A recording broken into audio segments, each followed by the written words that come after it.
A genre of movies that I have become increasingly interested in over the last couple of years is one that I can only describe as hopeful nihilism.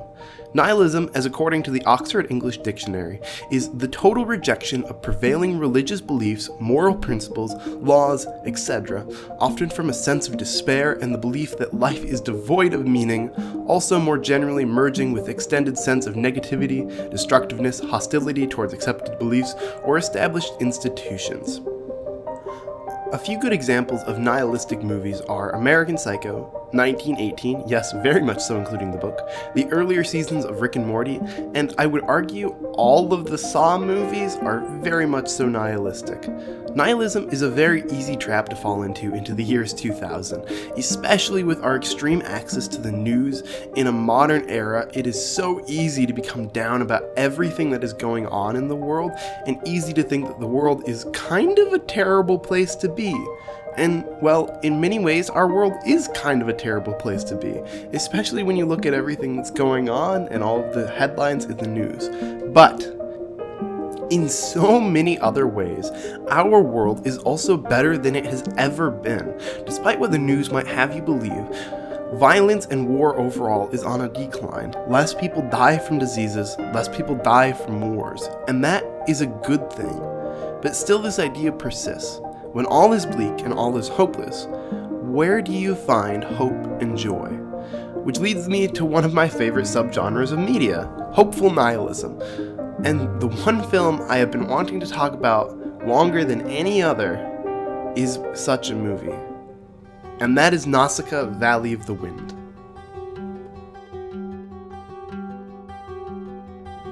The movie opens in a ruined village. A village where strange, unknown fungus has killed everything and everyone in the town. It is just another tragedy in a long line of tragedies that this world has clearly suffered, leaving it in ruin and desolate, a place where hope is snuffed out by an uncaring force. And that's where I stopped watching this movie for the first time. The first time I sat down to watch this movie, did not finish it. I did not give this movie the light of day because of when I was first watching it. Because when I was first watching this was December of 2020. And I think we have already begun to forget just how bad the United States seemed in December of 2020, because it was bad. This was in the midst of the protests and riots, and it was at the beginning of the largest wave of infections. It didn't feel like anyone had any clue what was going on, and December was also the absolute peak of the political fighting between the US presidential candidates. It was not a good thing. It was not a good time to be living through. And so why would I want to watch a movie that reminded me of just how bad things had gotten? And so I quietly shelved the movie, and I didn't return back to it for a very long time. From the destroyed village, we get introduced both to Nausicaa and one of the most important characters throughout the story, the Ohm. In the following 5-minute sequence, I believe we get one of the best character introductions I have ever seen. We learn several key things about Nausicaa without the storytellers ever having to say any of it. We learn that she has a very deep understanding of the local environment that she lives in. We see this on display when she is able to save a friend of hers from an Ohm as it angrily charges after him. In this, we also see her immense bravery and ability to problem solve, all things that will be extremely important later on in the story. We are then introduced to the Valley of the Wind, which stands in such stark contrast to everything we have seen so far. From a dead desert and a strange alien landscape of the toxic wastes, we are introduced to the familiar valley. It stands in such stark contrast to all we have seen, whereas the toxic wastes are deadly and the desert is empty and devoid of life. The Valley of the Wind is alive, filled with green. The soundtrack here does an incredible job of making this place feel like home. This place where the wind keeps the toxic fungus at bay. This place is a safe harbor of life. If you've ever visited the Pacific Northwest region of the United States, you would know that there's a mountain range there called the Cascades. On the west side of the Cascades, bordering the Pacific Ocean, is what, in a lot of areas, can only be described as a rainforest. Throughout this region are massive forests with some of the largest trees that I have ever seen. Everything is green, literally as far as the eye can see. This is where the forest meets the sea. Being in those woods makes you believe in the myths and the legends that Bigfoot are actually real. It is a place filled with mystery and wonder. It is something that makes you feel like a child again. And well, it does rain a lot on the west side of the Cascades. That rain is used to grow those rainforests that cover the landscape. It is truly something that is incredible to see. I could spend lifetimes upon lifetimes wandering through those woods and describing what they are like to you. But that is not what this video is about. If you drive away from the rainforests and to the east, you will end up driving through the Cascade Mountain Range. As far as mountain ranges go, this one is fairly typical. Snow-capped peaks, deep valleys, bright clear blue waters, trees climbing upwards until they hit the frost line, or because this is a lower mountain range, the forest will often reach all the way to the peak of the mountains. Without so much rain, the mountains are not as luscious or as green as the land to the west, but it is still something that is incredibly beautiful. Then you hit the east side of the Cascade Mountain Range, and the world changes. The rainforests are gone. As a matter of fact, the forests themselves are gone. The only green that you're going to be seeing is the green that is clustered around rivers, because you just entered into the Oregon high desert. And in many places, this is what you think of as a stereotypical desert. Massive brown plains filled with sand stretching on to seeming infinity. This is the land that is empty and barren of life. In the desert, I actually saw the most convincing ad for a gas station that I have ever seen, because as we were driving up to it, the sign outside the gas station simply said, "Next gas station, 100 miles. Needless to say, we did stop. The key thing I want to highlight here is this. On one side of the Cascade Mountains is a high desert, filled with plateaus, sand, and all of the other desert things that you'd associate with that.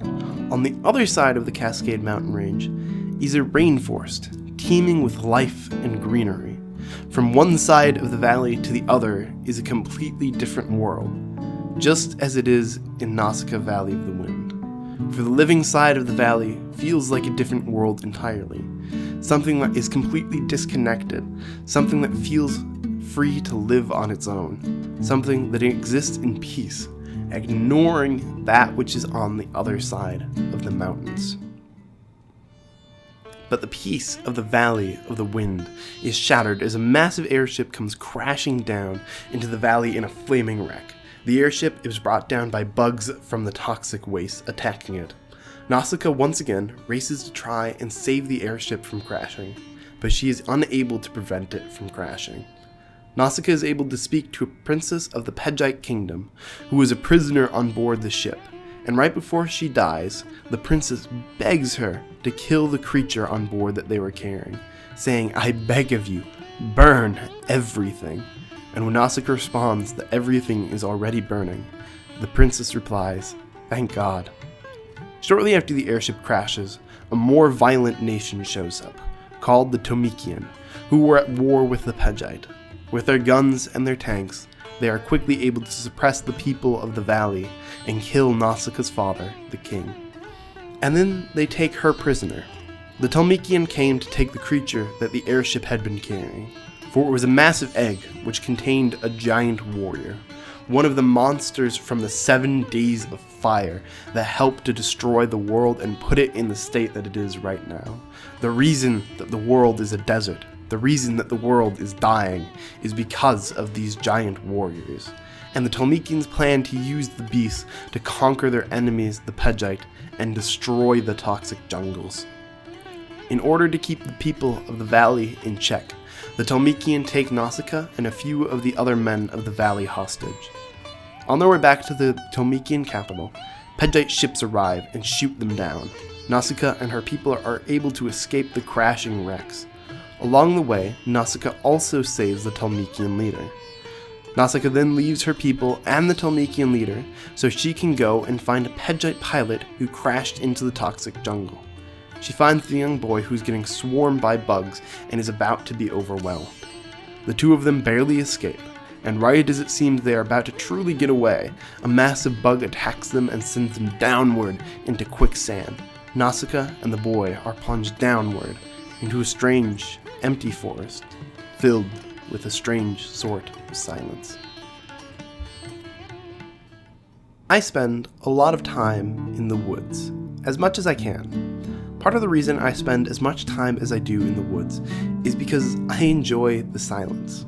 I spend so much of my time sitting in front of my computer screen, whether that be writing, or editing, or working, or doing numerous other things that keep me busy in front of a screen. Point being, I am surrounded by so much noise and screens at all times. As much as I love writing, as much as I am glad for the modern technology that I have access to, I do find it exhausting. I worked as a resident advisor in college. You don't need to know much about the job other than I worked with college students in college housing, so dorms. It was an incredibly rewarding job that I am glad I got to do for as long as I ended up doing it.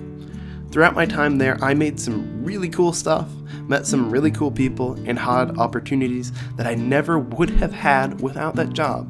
And at the end of the day, if somebody asked me, should I take that job, I think I would say yes, I would recommend the job. But the one part that killed me was always being on. And what I mean by on is that at any moment, at any time, someone could come knock on my door. And I couldn't just ignore them, so I would answer my door. My residents would come up to me when I was in the library, when I was off campus at restaurants in my small college town. I always had to be aware of my surroundings, and I always had to be aware of who was surrounding me. Always having to be aware and watch what you're saying is not a heavy mental toll, but it wears you down. As day after day after day after day, it chips away at your mental energy. It gets to the point where weeks go by and you are exhausted and you don't even have a reason to be exhausted because you've just been on for so long. And I've increasingly come to realize that my relationship to my phone is the same as it once was to my door. If someone knocked, I answered. If someone calls, I answer. The presence of my phone means I always need to be on, and it's not very exhausting, but it eats away, a little bit at a time, a little bit at a time. But the silence of the woods restores. The silence of nature purifies. You never realize how unimportant so many of your problems in life are until you're standing in the middle of the woods and nothing else actually matters. Because all that can matter is that is right around you. When you are in the woods, you are forcing yourself to ask the most basic questions of life, and you get to escape from a modern world that is toxic, a modern world that if you let it will drag you in, and it will take everything from you until you have nothing left. The woods are my escape.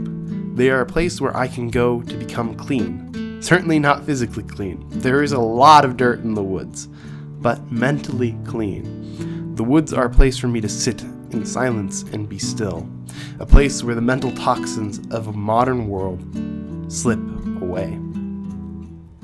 Nausicaa and the pilot, who is just a young boy, whose name is Asabel, who is the brother of the dead princess. They, and we the audience, learn underneath the toxic jungle is a space where the pollution of humanity is being erased. The toxic jungle is purifying the world of humanity's sins. The only reason it is a toxic jungle is because it is consuming and ridding the world of the toxins that humanity put there. Underneath the toxic jungle is a place that is clean, a place that is pure and free from the toxins that humanity had created. Asabel and Nausicaa escape to go to the Pegite capital to find that it has been completely destroyed by the Olm. The Pegite themselves lured the Olm into their own city in order to destroy the Telmicians that were attacking them, and now they plan on luring more Olm into the Valley of the Wind in order to destroy the giant warrior. Nausicaa tries to stop them but is outnumbered and is once again taken prisoner, but by the Pegite rather than the Telmicians. The people of Pegite help her escape from the soldiers, and she races off on her glider to go and try and stop her home from being destroyed. She finds that the Pegite have taken a baby Olm and have wounded it so to draw the others to the valley. She brings the ship down and starts to bring back the baby Olm towards its clan that is rushing towards the Valley of the Wind. Meanwhile, a few hours earlier, the people of the valley rose up against their Talmikian oppressors and threw them off. The people were able to push them back enough to allow for an escape to the place of refuge for the people of the valley, a massive submarine as old as the 7 days of fire itself. There they now stand, Talmikian guns leveled against them, waiting for their princess to come and save them. The herd of angry Ohm continue to rush towards the valley, not even noticing the fact that their child is now free. Nausicaa attempts to bring the Ohm child to stop the herd. The Talmikians bring out the giant warrior from its egg in an attempt to destroy the people of the valley and the herd that is rushing towards them. And while the warrior is extremely powerful, they brought it out of its egg far too early. The warrior is unable to handle the immense devastation that it can produce. And so the warrior collapses and dies and melts into the hillside. The Talmikians now start to run because they know that the Ohm herd is about to destroy them. Nausicaa takes the baby Ohm out in front of the angry herd, which then slams into her and she disappears into the herd. For a moment, she's thought dead. Before the Ohm stop, their anger disappearing. Nausicaa is healed and lifted up by the Ohm on a sea of yellow. Not through violence, but through sacrifice and kindness, she was able to bring the Ohm to a halt. And in doing so, saving the people of the valley and her home. The movie ends with her rushing out to go greet her people as the credits begin to roll over shots of the people starting to rebuild. And that's where the movie ends. But is it a happy ending? Because yes, Nausicaa and her people survive, but the Valley of the Wind was destroyed. It was burned to the ground in order to remove the seeds of the toxic jungle that the Talmikians had brought there when their ship had crashed. The war between the Talmikians and the Pedjite is still raging. The capital of Pedjite is still destroyed. So many people have suffered, and so many have died. Thousands of Ohm are still dead. But the people of the valley survived. And if the people have survived, it means that they can rebuild. Because as long as the people survive and will continue trying, it means that there's a chance that the world will recover. This hope comes from the main character, Nausicaa, being willing to do the right thing. She was willing to sacrifice everything in order to maintain her beliefs, to stand by what she believed in. I think this is an excellent lesson to come away from the movie with. There's a lack of movies nowadays, I think, teaching basic lessons that used to be so fundamental. Doing the right thing is hard. Doing the right thing is good, despite the fact that it is hard. Because it is hard, it means that the number of people that are willing to do it is few and far between. This makes it so much more important that you as an individual do the right thing, even when no one else is willing to. The evil things that exist to tear us apart, like the giant warrior, they are so much weaker than you would ever believe. Yes, they are capable of releasing immense destruction and tearing the world apart. But they will also tear themselves apart, because they are not as powerful as you believe them to be. They are only capable of tearing the world apart if we let them. The herd of Ohm was not able to be stopped by the most powerful weapons that humanity had ever created. But one person choosing to do the right thing was enough to bring it to a halt. It was enough to bring peace. Kindness and doing the right thing are enough. So choose kindness. It is enough to do the right thing. Until we meet again. And, as always, good night, good luck, and don't get lost.